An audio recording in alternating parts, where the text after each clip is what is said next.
बच्चों, प्लांट्स के न्यूट्रिशन को पढ़ने के बाद हमारा जो नेक्स्ट टॉपिक आता है वो आता है न्यूट्रिशन इन एनिमल्स की। एनिमल्स में न्यूट्रिशन कैसे कैसे होगा और वो किस तरीके से डिफरेंट होगा प्लांट्स के न्यूट्रिशन से।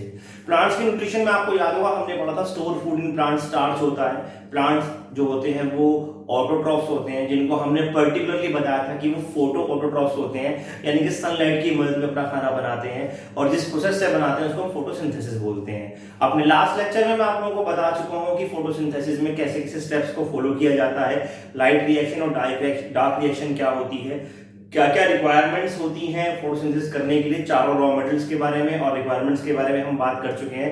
दो रॉ मटेरियल थे CO2 और H2O, उसके अलावा हमें चाहिए था लाइट, उसके अलावा चाहिए था क्या, क्लोरोफिल। क्लोरोफिल कहाँ मिलता है, क्लोरोप्लास्ट क्या होता है, क्लोरोप्लास्ट का स्ट्रक्चर क्या होता है और एंड प्रोडक्ट्स ऑफ फोटोसिंथेसिस क्या होते हैं, ये सारी चीजें हम लोग अपने लास्ट लेक्चर में पढ़ चुके थे। इसी को आगे बढ़ाते हुए, लाइफ प्रोसेस के टॉपिक को आगे बढ़ाते हुए आज हमारा जो टॉपिक है वो है nutrition in animals.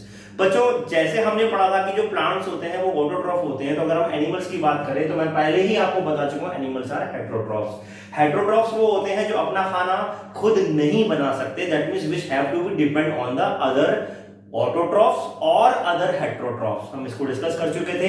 Other autotrophs यानी कि प्लांट्स के ऊपर डिपेंड करेंगे या अदर हेटेरोट्रॉफ्स दूसरे एनिमल्स पर डिपेंड करेंगे। फॉर एग्जांपल अगर हम अपनी बात करें तो हम हेटेरोट्रॉफ्स हैं, एनिमल्स में ह्यूमन बीइंग्स आर हेटेरोट्रॉफ्स। तो हम क्या करते हैं, हम डिपेंड करते हैं किसके ऊपर, प्लांट्स के ऊपर, और हम डिपेंड करते हैं बाकी के अदर हेटेरोट्रॉफ्स जैसे कि काउ पर मिल्क के लिए, जैसे कि पोल्ट्री पर मीट के लिए या और भी बहुत सारी चीजों के लिए। तो हम हेटेरोट्रॉफ्स हैं। Heterotrophs are those which depends for their food on other autotrophs और हेटेरोट्रॉफ्स बोथ। ठीक है।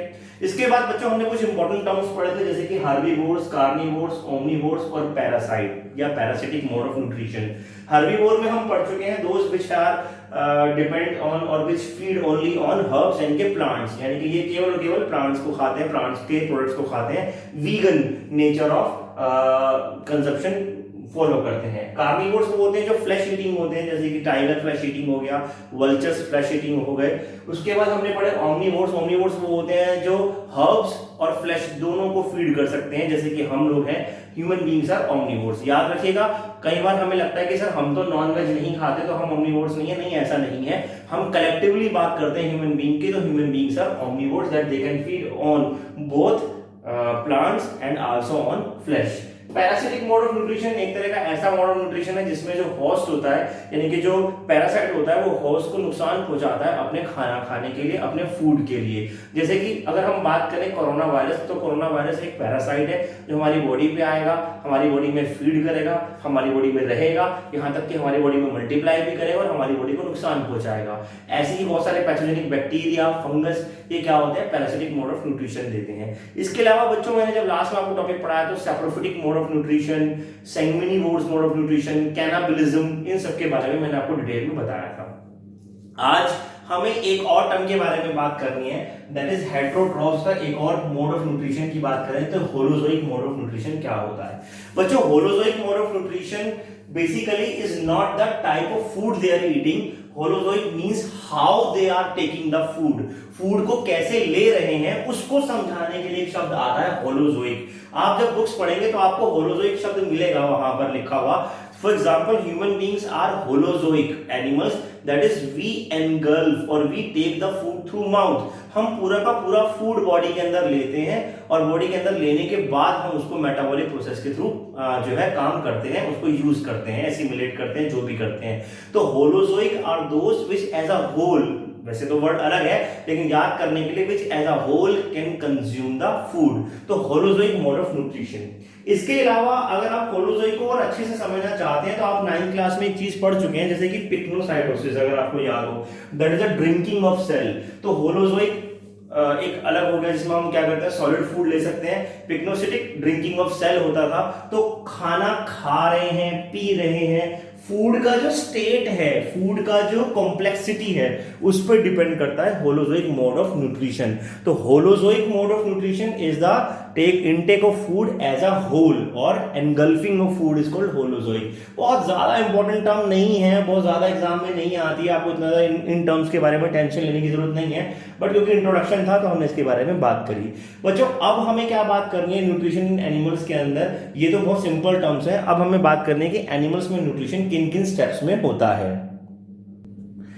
तो जैसे कि मैंने कहा कि अब हम बात कर रहे हैं steps of nutrition in animals की, तो एनिमल्स में बच्चों जो न्यूट्रिशन होता है वो 5 स्टेप्स में डिवाइड किया जा सकता है।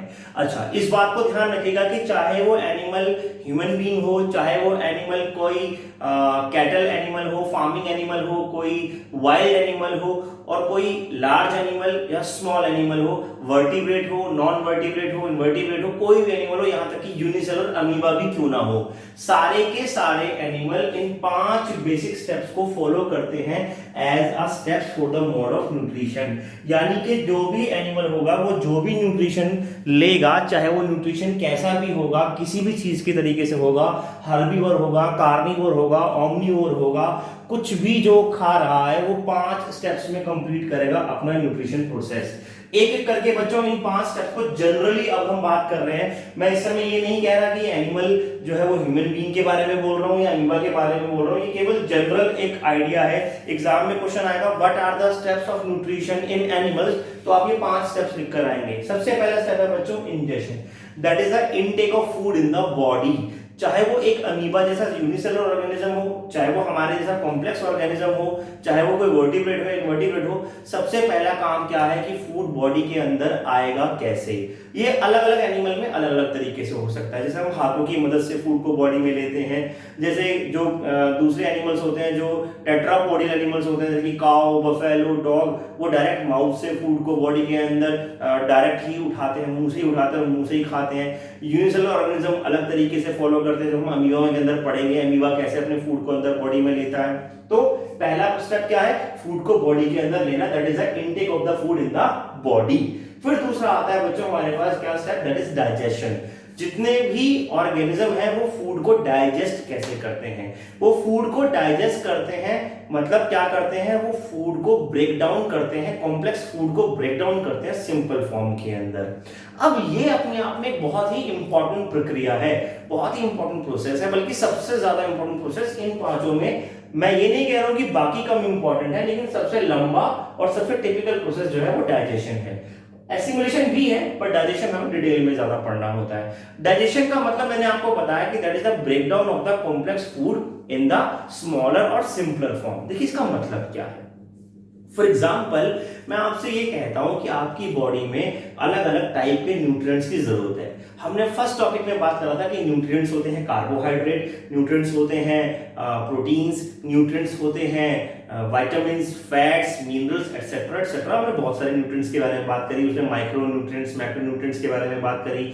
हमने ये भी पढ़ा कि कार्बोहाइड्रेट, फैट, प्रोटीन क्या क्या हमारे लिए मदद करते हैं। तो अब मान लीजिए आपकी बॉडी में प्रोटीन की आवश्यकता है, आपको अपने मसल्स बनाने हैं, उसके लिए आपको प्रोटीन चाहिए। अब वो प्रोटीन आपको कहां से मिल रहा है, तो आपने सोचा कि चलो हम क्या करते हैं, हम सोयाबीन खाते हैं। सोयाबीन आप लोगों ने खाया होगा, सोया प्रोडक्ट्स खाते हैं, या हम मिल्क लेते हैं तो मिल्क से हमें प्रोटीन मिल जाएगा, सोया से हमें प्रोटीन मिल जाएगा। सीरियल्स खाते हैं, दालें वगैरह खाते हैं, उनसे हमें प्रोटीन मिल जाएगा। आप बनाना खाते हैं, उससे आपको लगता है कि प्रोटीन मिल जाएगा या फैट मिल जाएगा, ठीक है, इसमें कोई दो राय नहीं है। तो अब मान लीजिए आपने सोया को फीड करा, सोया को अपनी बॉडी में खाया। अब आपको जो प्रोटीन चाहिए, क्या वो सोया प्रोटीन चाहिए? क्या सोया का प्रोटीन और आपकी मसल्स का प्रोटीन एक जैसा है? नहीं, सोया का प्रोटीन प्लांट प्रोटीन है और आपकी मसल्स का जो प्रोटीन होगा वो एनिमल प्रोटीन होगा।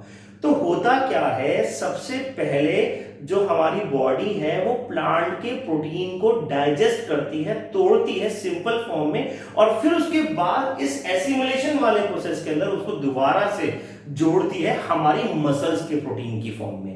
यानी कि हमें क्या करना है, हमें बाजार से, मार्केट से, एनवायरनमेंट से, यानी कि मेरे कहने का मतलब है आउटसाइड से आपको कोई चीज, कोई रॉ मटेरियल लेना है बॉडी के अंदर, और फिर बॉडी उसको अपने मतलब से अपने काम के लिए यूज करेगी। तो डाइजेशन वो प्रोसेस है जिसके अंदर जो आपने फूड बॉडी में ले लिया है उसको पहले तोड़ा जाता है, सिंपल फॉर्म के अंदर तोड़ा जाता है ताकि उसको यूज किया जा सके। बहुत सिंपल प्रोसेस है, अभी हम इसको बहुत डिटेल में भी पढ़ेंगे। तो digestion is the breakdown of the complex food in simple form. Complex food को सिंपल फॉर्म में चेंज करना कहलाता है डाइजेशन। जैसे कि बहुत एक सिंपल सा एग्जांपल मैं आपको बताता हूं। मान लीजिए आपने आलू खाया, जब आपने आलू को पोटैटो को फीड करा, अपनी बॉडी को अकोमोडेट करा, then what happen, that is जो पोटैटो है वो ब्रेक डाउन होगा। अच्छा, पोटैटो के अंदर सबसे ज्यादा क्या मिलता है, मैंने आपको क्या बताया था, प्लांट्स के अंदर पोटैटो में मैंने आपसे बताया था कि स्टार्च सबसे ज्यादा मिलता है। So the plants the potato have the good source of starch is the store food in plants, if you remember. Starch कैसे बना था, ग्लूकोज को जोड़ जोड़ के बना था, तो ग्लूकोज जोड़ते चले गए, स्टार्च बनता चला गया। अब हमने क्या करा, हमने स्टार्च को बॉडी में लिया, हमें स्टार्च नहीं चाहिए था, हमें तो ग्लूकोज चाहिए था, हमें स्टार्च नहीं चाहिए था, हमें तो ग्लूकोज चाहिए था। लेकिन हमने जब पोटैटो को खाया तो पोटैटो से हमें क्या मिला, तो पोटैटो से हमें स्टार्च मिला। अब डाइजेशन में वो स्टार्च टूटेगा किसके अंदर, ग्लूकोज के अंदर, और फिर हम उसे यूज करेंगे। तो digestion is the breakdown of complex part of the food, breakdown of the complex part of food into simple one. अब ऐसे इसके दो कारण हैं, एक तो हमें यूज करना है वो हमारे मतलब का है, और दूसरी बात, अगर मान लो मैंने आलू या पोटैटो खा लिया या मैंने कोई और फूड ले लिया, तो क्या वो पोटैटो मेरे हैंड्स में, लेग्स में, किडनी में, लीवर में डायरेक्ट चला जाएगा? नहीं, वो ब्लड के थ्रू जाएगा। तो तोड़ना बहुत जरूरी है। तोड़ने के बाद जो तीसरा प्रोसेस आता है वो आता है बच्चों एब्जॉर्प्शन।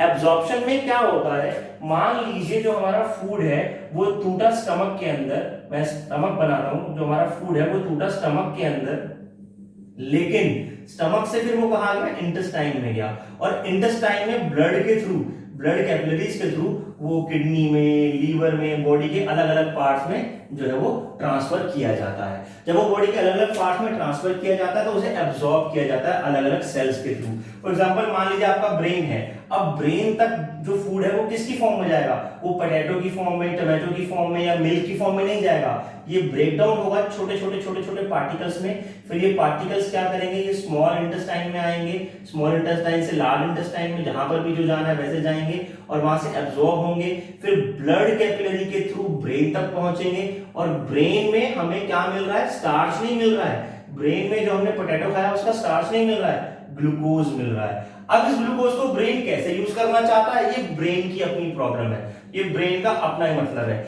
ऐसे हमारी बॉडी के जो मसल सेल्स हैं, वो मसल सेल्स के पास भी ये ग्लूकोज गया। अब मसल सेल्स अपने आप को ग्रो करने के लिए यूज करना चाहती है, तो ग्रो करने के लिए कर लेंगी, एनर्जी के लिए चाहती है तो एनर्जी के लिए यूज कर लेंगी, रिपेयरमेंट के लिए चाहती है तो रिपेयरमेंट के लिए यूज कर लेंगी। ऐसी हमारी बोन्स हैं, तो बोन्स तक जो सामान जा रहा है वो भी क्या होगा, उसकी मर्जी है, वो कैसे यूज करना चाहता है। तो हमने क्या करा, हमने स्टमक में फूड को डाइजेस्ट करा, उसके बाद उसे एब्जॉर्ब करवाया, किसके थ्रू, ब्लड कैपिलरीज के थ्रू, किसके थ्रू, ब्लड कैपिलरीज के थ्रू। वो ब्रेन में, मसल्स में, हड्डियों में, बॉडी के हर पार्ट में चला गया। क्यों? क्योंकि वो लिक्विड फॉर्म में जा रहा है, छोटा छोटा पार्टिकल्स की फॉर्म में जा रहा है। तो डाइजेशन इसलिए भी इंपॉर्टेंट था। डाइजेशन के बाद क्या हुआ, absorption. In this process absorbing of digested food at cellular level, brain के भी हर सेल के पास जाना है, मसल्स के भी हर सेल के पास जाना है, बोन्स के हर सेल के पास जाना है, स्किन के हर सेल के पास जाना है, किडनी के हर सेल के पास जाना है। तो सेलुलर लेवल तक पहुंच जाना है। आपकी बॉडी में millions and millions of cell हैं, अनगिनत सेल हैं, हर सेल को एनर्जी चाहिए, हर सेल को फूड चाहिए। तो सारे के सारे सेल्स को फूड कैसे मिलेगा, पूरा का पूरा पोटैटो सेल के अंदर नहीं आ सकता, क्योंकि वो तो बहुत बड़ा हो जाएगा। पूरा का पूरा मिल्क मॉलिक्यूल सेल के अंदर नहीं आ सकता, उसे तोड़ा जाएगा, स्मॉलर पार्टिकल्स में डाइजेस्ट करा जाएगा, और फिर ब्लड के थ्रू एब्जॉर्ब करवाया जाएगा बॉडी के हर सेल में। This is what we call absorption. और एब्जॉर्प्शन के बाद जो अगला प्रोसेस है, जैसे मैंने बताया, ब्रेन को क्या करना है, एनर्जी चाहिए तो एनर्जी ले लेगा, अपने सेल्स को डिवाइड करना है, डिवाइड कर लेगा, नहीं करना है नहीं करेगा, रिपेयरमेंट करनी है रिपेयरमेंट कर लेगा, मसल्स को भी रिपेयरमेंट करनी है रिपेयरमेंट कर लेगा, कॉन्ट्रैक्शन रिलैक्सेशन करना है कॉन्ट्रैक्शन रिलैक्सेशन कर लेगा। जो भी करना है, जैसा भी करना है, वो प्रोसेस कहलाता है assimilation. Assimilation is the use of absorb food for different life process. Different life process. अब मान लो ब्रेन के पास गया, तो ब्रेन का काम क्या है, ब्रेन का काम है कंट्रोल करना, थिंकिंग करना, आपके बॉडी के एक्शंस को कंट्रोल करना।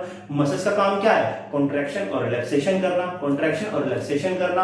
तो ये सब करने के लिए एनर्जी कहां से मिलेगी, फूड से मिलेगी। इस प्रोसेस को बोलते हैं एसिमिलेशन। अब मान लो मेरे को लगता है यार मेरी बॉडी में मसल्स और बननी चाहिए, या मेरी बॉडी को लगता है कि उसमें मसल्स और बननी चाहिए, तो वो और मसल्स बनाएगा। कैसे बनाएगा, प्रोटीन बनाकर। कहां से बनाएगा प्रोटीन, जो हमने सोया खाया, मिल्क खाया, उसका प्रोटीन लिया, तोड़ा और अपने मतलब का प्रोटीन बना दिया, तो उसको वहां पर एसिमुलेट करेगा। फिर पांचवा स्टेप जो आता है वो आता है बच्चों इजेशन। इजेशन के अंदर क्या होता है, इजेशन के अंदर डाइजेस्टेड फूड, जो अनडाइजेस्टेड फूड है वो बॉडी से बाहर जो है थ्रो आउट किया जाता है, एक्सपेल आउट किया जाता है, इसे हम बोलते हैं इजेशन।